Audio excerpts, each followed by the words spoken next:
किल्जन मॉइस city आसमान में एक विशाल ड्रैगन उड़ रहा है। उसकी आग से पूरा शहर जल रहा है। इमारतें ढह रही हैं।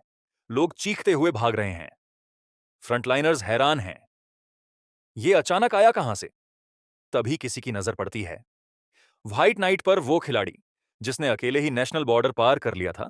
जिचुआन डेजोलेट घोस्ट गिल्ड का मास्टर धीरे से कहता है, ये फर्क बहुत बड़ा है। वो सोचता है, क्या ये डिवाइन ड्रैगन एम्पायर के सबसे ताकतवर खिलाड़ी की असली शक्ति है? और सबको पता है, मीपिस ज्यादा देर तक टिक नहीं पाएगा। लेकिन कोई भी यकीन नहीं कर पा रहा कि एक इंसान इतना विनाश कर सकता है। फिर भी यही सच है। नेक्रोमैंसर व्हाइट नाइट ड्रैगन के ऊपर बैठा है और नीचे खड़े लोगों को वो इंसान नहीं बल्कि एक खौफनाक राक्षस लगता है। अचानक वो अपनी अनडेड आर्मी को रिलीज करता है और वो सेना हर चीज को निगलने लगती है ताकि और ज्यादा ताकत हासिल कर सके। लेकिन व्हाइट नाइट फिर भी कहता है, मेरी ताकत अभी भी काफी नहीं है, क्योंकि वो इस नई जिंदगी की कदर करता है जो उसे मायराइड वर्ल्ड्स गेम से मिली है।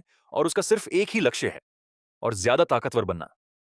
क्योंकि एक समय ऐसा भी था जब उसके पास सिर्फ 1 HP बची थी, और जीने के लिए बस 1 साल वो मौत के दरवाजे तक पहुंच चुका था।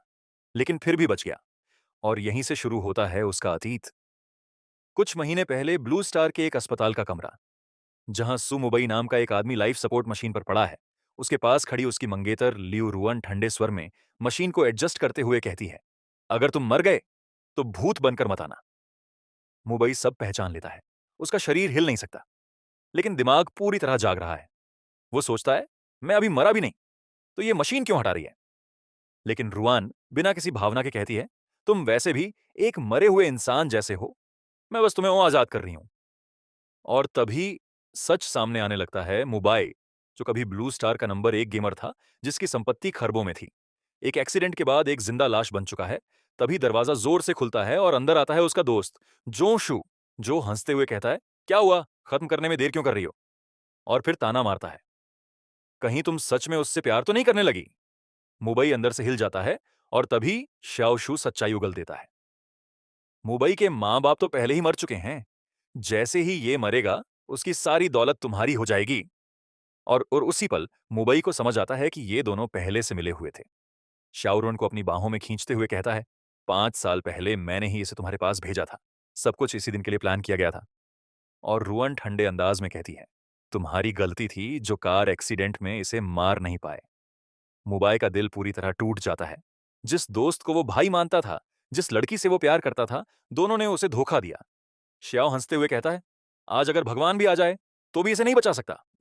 और फिर वो उसका ऑक्सीजन मास्क हटा देता है। दोनों उसके सामने ही हंसते हैं, फ्लर्ट करते हैं।